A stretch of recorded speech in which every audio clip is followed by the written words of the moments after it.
Joe, and this is my doggy. He likes to dance.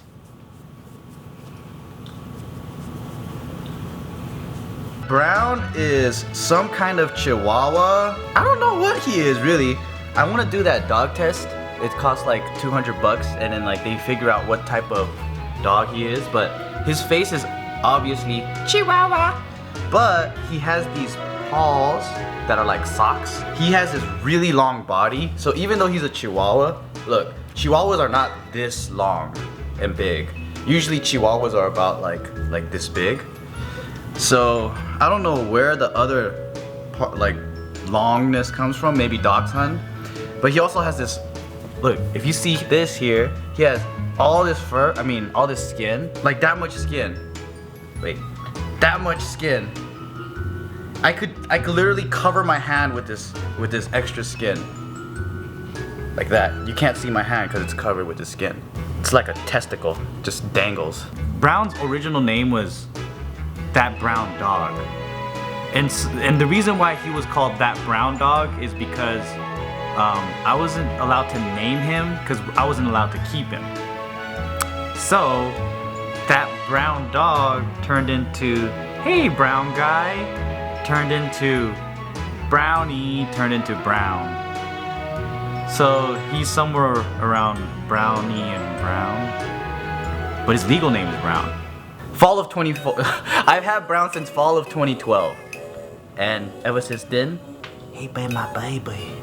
Bart and Gio was driving down the street and they saw Brown, and then they were like, oh shit, it's a lost dog. He needs a home. And then they just opened up the door and he came. Oh shoot, there's people that wants to be my families. And then he went inside the car. But then they already had like a bunch of dogs, so basically I was like, alright, I'll just watch him until we find his home.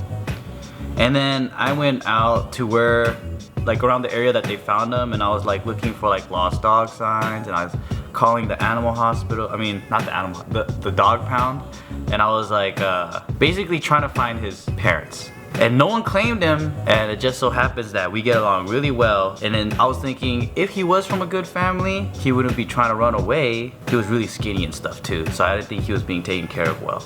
So I kept him. How old is Brown? So around 2012, I think he was about a year old or right under a year. I could tell that he was a juvenile by his teethuses. You can tell sometimes by their teeth how young they are, how clean it is and all that stuff. And by size, he grew, he kept growing. And also, to me, smell. Like some dogs, they still have a puppy smell. He still had like a slight puppy smell to him. And I grew up with dogs all my life, so I kind of know around how old they are, but I didn't have him since a puppy, so I don't know exactly. I'm just assuming he was around 1, so probably he's about 3 now. When I first met him, he just ran up and he wanted to play. And then I was really tired because I forgot what happened that day, but I fell asleep with him on the couch. We were just playing, and then he just came on my lap, and then we were just like this. I was just petting him, and I fell asleep, and he fell asleep, and I was like, hey, we get along. That's cool. That's what happened, huh? And now he's like, fuck, I don't want to be here.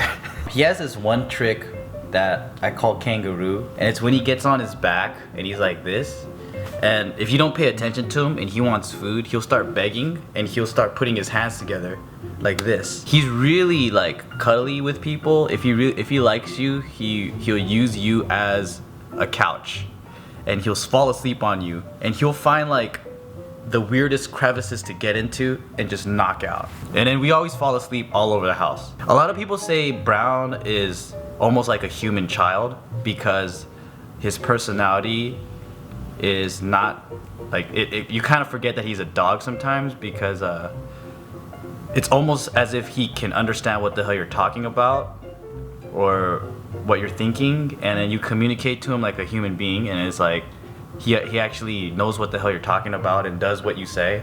It's kind of weird. Oh, I know something that's pretty funny.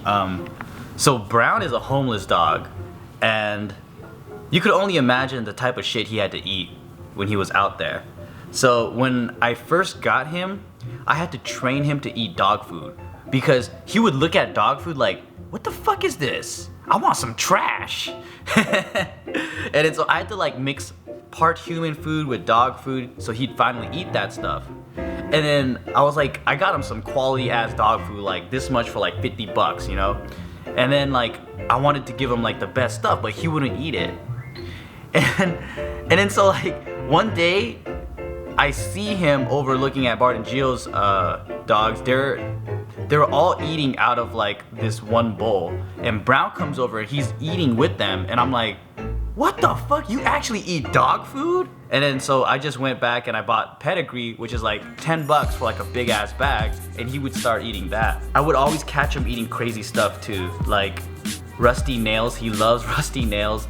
He loves charcoal, paper, plastic, all Q-tips, just all kinds of crazy shit. Like for some reason he loves rust. Maybe he has an iron deficiency or something. I don't know what it is, but yeah. We go to the dog beach or the dog park like every week or every other week. He plays with big dogs, but none of them can catch him or outrun him. And it's pretty funny because when we jog together, like he'll chase birds, chase people, and he'll be like sprinting all over the place, and like he'll be gone like half a mile away or something, and then he'll come right back, and then I'll just be here like.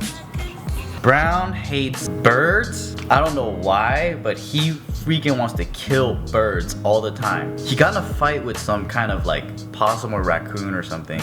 He doesn't like trains, but the funniest thing that he doesn't like are advertisements. I found this weird, like when I was going through like a drive-through at McDonald's, he was barking at the wall, and I was like, what the hell are you barking at? And he was like getting angry at this advertisement, and it was an advertisement for a Shamrock Shake. Like it was like a green shake, and he was just getting pissed off at that. And then like I was driving down another day, and he saw a banner for like a shoe discount store, and he just started going crazy off that banner. See, I don't know what he got mad at, but he's a good guard dog. Even though he can't fight for shit, if someone comes in, he'll just like bark the shit out of him. Brown, he sleeps all day, and I don't know, maybe he's just charging up so when we do go to the dog beach, he could run like crazy. Sometimes I'm gone all day, so I don't really know what the hell he's doing. He's either sleeping here, on the couch, or in my bed, or in the hammock with me. When I first got Brown, I gave him one of my old pillows to sleep on, so he slept on the floor. But when I came back from vacation, the girl I was dating at the time probably let him sleep in the bed, because I woke up the next morning and I let him sleep on the pillow, and the next morning he was on the bed. And then every day I was just like, hey, he seems like he's really used to doing this, because he would cry like crazy next to the bed if he didn't get to sleep on the bed. But it was kind of like one of those things where like, oh, it's not so bad. He's just, you know, sleeping by my feet. You know, it's not bad. And then like he would inch closer and closer and closer every day, to the point where somehow he was inside my bed. Like he was under the covers, inside, in between my legs.